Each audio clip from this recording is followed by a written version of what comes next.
Kung may third eye ka, huwag kang tumitig ng matagal sa dilim. Dahil minsan, hindi lang sila nakatitig pabalik. Minsan, lumalapit sila.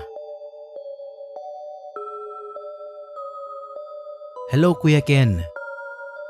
Itago niyo na lang po sa pangalang Miss R. Simula bata pa lang ako, alam ko na may kakaiba akong kakayahan. Sinasabi nila na third eye daw iyon. Pero bata pala ako noon at hindi ko alam kung regalo ba iyon o sumpa. 6 na taong gulang ako nang una ako makakita ng hindi pangkaraniwang nilalang at mula noon, hindi na naging normal ang mundo ko. Lumaki ako sa isang malaking bahay. Isang puting bahay na malinis tingnan sa labas at maganda kung titignan mo sa unang tingin. Parang bahay ng mayaman sa pelikula. Bungalow type siya pero maluwag ang loob. May 2 kwarto pero kahit ganoon, iba ang pakiramdam sa loob. Tahimik, malamig, parang may nakatingin lagi kahit wala ka namang kasama. Lalo na sa kusina. Kahit may ilaw, hindi nawawala ang dilim. Parang may nagtatago sa sulok. Parang may nagbabantay. Sa master's bedroom pa lang, may kakaiba na. Sa pader, mula kisame hanggang sahig, may malaking bitak. Hindi siya ordinaryong bitak, parang may kwento. Sa gitna ng bitak, may hugis na parang ulo. Parang may malakas na tumama doon noon. Bata pa lang ako, pero paulit-ulit ko siyang tinititigan.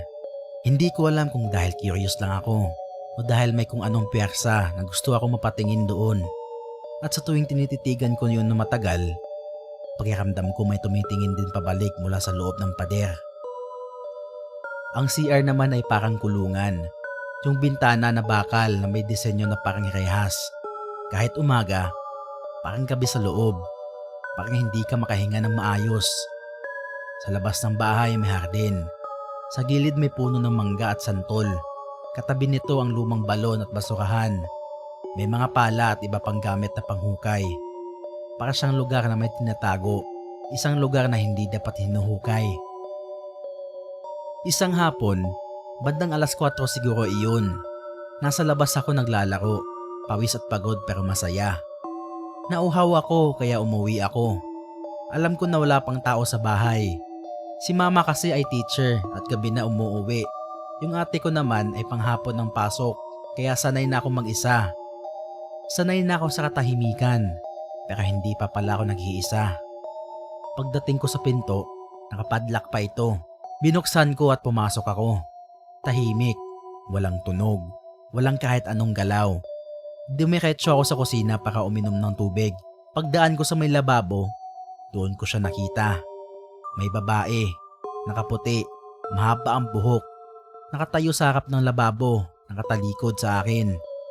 Sa unang tingin akala ko si ate, kaya normal ang boses ko.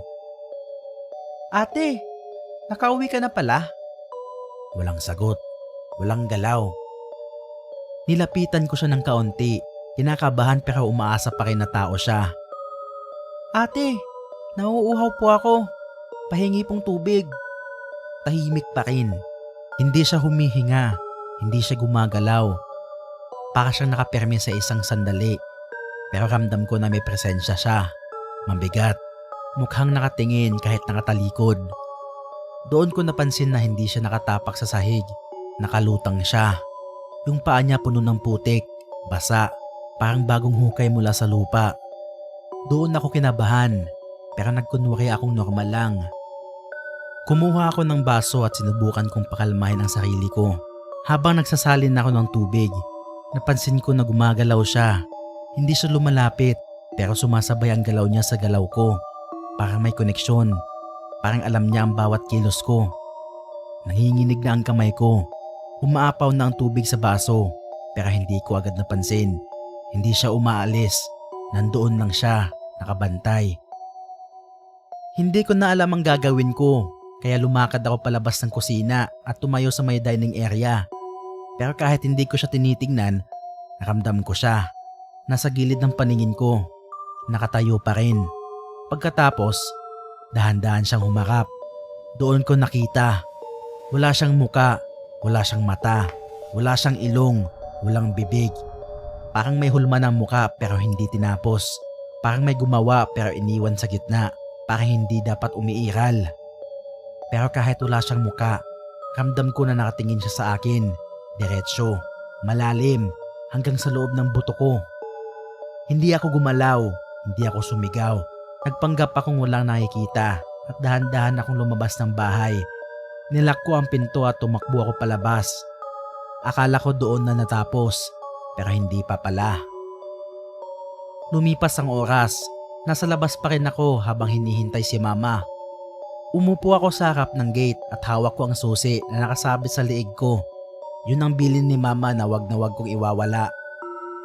Unti-unti nang dumidilim, ang araw, nilalamon na ng gabi. Ang paligid nagiging iba, mas naging tahimik, mas malamig, mas mabigat. Naglakad ako papunta sa bahay ng kalaro ko. 3 bahay lang ang layo. Pagdating ko, pinauwi rin ako dahil gabi na kaya bumalik ako. Habang naglalakad ako pabalik, doon ko na naman siya nakita. May nakatayo sa harap ng gate. Matandang babae, payat, halos balat at buto. Nakaitim na damit na parang panglibing at may belo na nakatakip sa ulo. May hawak siyang 3 tulis na parang tinidor. Hindi siya gumagalaw, nakatayo lang, naghihintay. Hindi ko ipinakita na natatakot na ako. Pero habang binubuksan ko ang gate, naramdaman ko na nakaharap siya sa akin. Nakatitig, masyadong malapit, masyadong tahimik. Nanginginig na ang kamay ko. Pagtingin ko sa kanya, doon ko nakita ang mukha niya.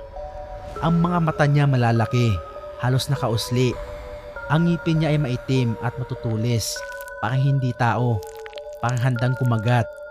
Mabilis akong pumasok ng bahay, pero pagpasok ko, naalala ko na may babae sa kusina, yung walang muka. Hindi ko alam kung saan ako ligtas, sa loob ba o sa labas. Pero dahil bata ako, tumakbo ako papunta sa kwarto. Isinara ko ang pinto. Humiga ako at binalot ko ang sarili ko ng kumot. Ramdam ko ang pawis ko. Ramdam ko ang luha ko.